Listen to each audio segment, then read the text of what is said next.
G'day everyone, welcome to this edition of DURKO's Notebook for the 2025 Aussie GP. It was a massive weekend to be there, in the belting sun and heat, then it pissed down rain for the race. Anyway, obviously copped a fair bit of the Melbourne sun, hence the RSL nose and the skin peeling off my nose. Anyway, got a lot to talk about, so pull up a pew, sit back, relax and enjoy the show.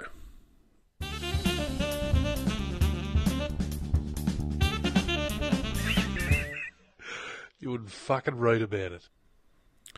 So for the 29th year in a row, the F1 circus has returned to the Albert Park layout on the outskirts of Melbourne.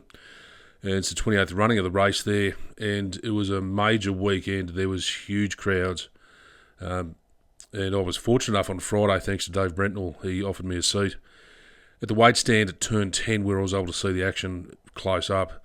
And I draw a conclusion for three of the top cars I believe had the best setup straight out of the box on the laps of FP1 and FP2 as I was witness to it.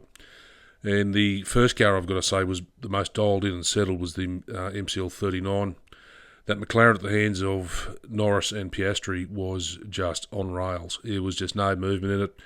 And as I go through that curb there at turn 10, there was a slight bounce in it. You could see some cars had a slight bounce right in the rear end as they just went through it and had to resettle themselves. But that MCL 39 was just flat.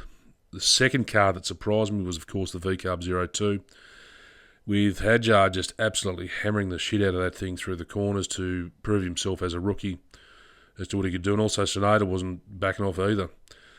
But the third car that surprised me on how well it was settled was the FW47 with Sainz and Albon at the pedaling the wheels. And it looked bloody well settled too, but I've got to say, obviously the Haas was the most unsettled car. The Sauber didn't look too bad. But the Ferrari wasn't as clean as I thought it would be. And the Merc was about middle of the range. Now, of course, Rolly Beerman, he's still classified as a rookie by some, but it was a weekend to forget for him because he just, pushed too hard in that Haas to try and deliver results or just get settled in the car around a circuit that he's never really raced at. So another expensive weekend in terms of repairs for Haas to that car of Beerman's. And eyes were on him as a rookie to say, you've got to settle down and just get your shit together so you can not bend the car, which fortunately he didn't do for the race. Now, the big talking point for me over the course of the weekend was for Isaac Hadjar when he got to the race itself. The formation lap, he got 800 metres into it and then lost grip on cold tyres and binned his VCARB 02 into the wall. Now, clearly, the pressure was on him. The eyes of the motorsporting world were focused on him and what he could do as one of the rookies for this season. And unfortunately, it didn't go to plan. And I think it took an emotional toll on him. Clearly, he was visibly upset with what had occurred. And you can't discredit that. I mean, he's a human being at the end of the day. And he just wanted to do his best for what he was there to do and was appointed to do as a F1 driver. But I think the great humanitarian act was, of course, Anthony Hamilton going up to comfort him in the paddock as he walked back towards the VCARB garage. Anthony Hamilton didn't have to do that, but he just thought, as a father and somebody, you just need to be a human and go and support him in his time of need when he was clearly distressed. And I think this cartoon displays it well, and it says, it's not just a motor race.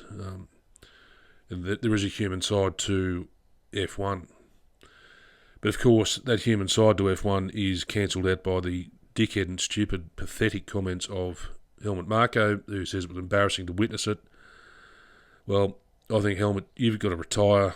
You're just an inept old fool now, and you just bring nothing to the sport except your pathetic shit-house attitude and your approach to not only Red Bull drivers, but your comments towards everyone else. I mean, you were highly critical of Bortoletto, and I think for a rookie, he did a great job to deliver. Obviously, he went out in the race. He couldn't help that, but over the course of the weekend, he certainly delivered, and he was backed by Alonso. So I think Helmut Marko, you've just got to wind your head in and stop being a dickhead. Another question, of course, was did the Pirelli Inters go beyond their scope or their range, and did they last too long? Because the track was clearly drying, and the Inters just kept going and going until obviously they were completely stuffed and worn out. But was the inter-compound too hard to last that long? Was one question I heard asked, and I totally agree with it. Now, I could sit here for the next 30 minutes and talk about the McLaren team orders. I think they've just got to get back to the bare basics. If one driver's faster than the other, let the faster driver get in front and have a go. Because this shit of, team orders is just absolute crap, and I think it ruins the sport.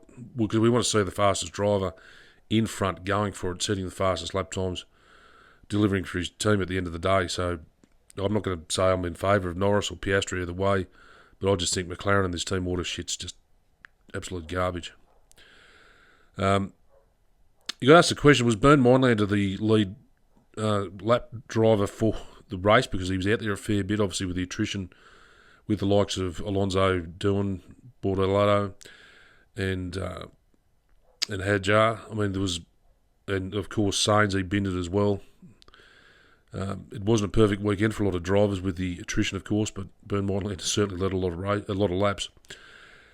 Now, I think the best photo that I've seen posted by Autosport was this one of the Hulk standing outside the Ferrari garage, because they've scored more points in the opening race than their engine supplier. So full credit to Sauber for grabbing some points while they could. It's just the question is going to be asked at Maranello, where did we go wrong? Because Piastri's been able to reverse his car back onto the circuit and then still beat Hamilton to come back in 9th in front of Hamilton, who was 10th. So some questions being asked at Maranello.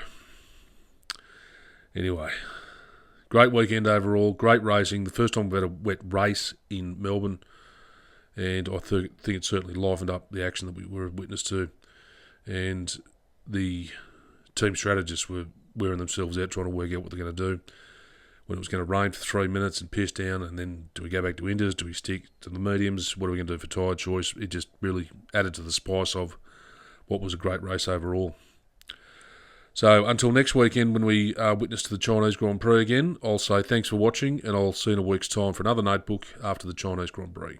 Thanks for watching. Bye-bye.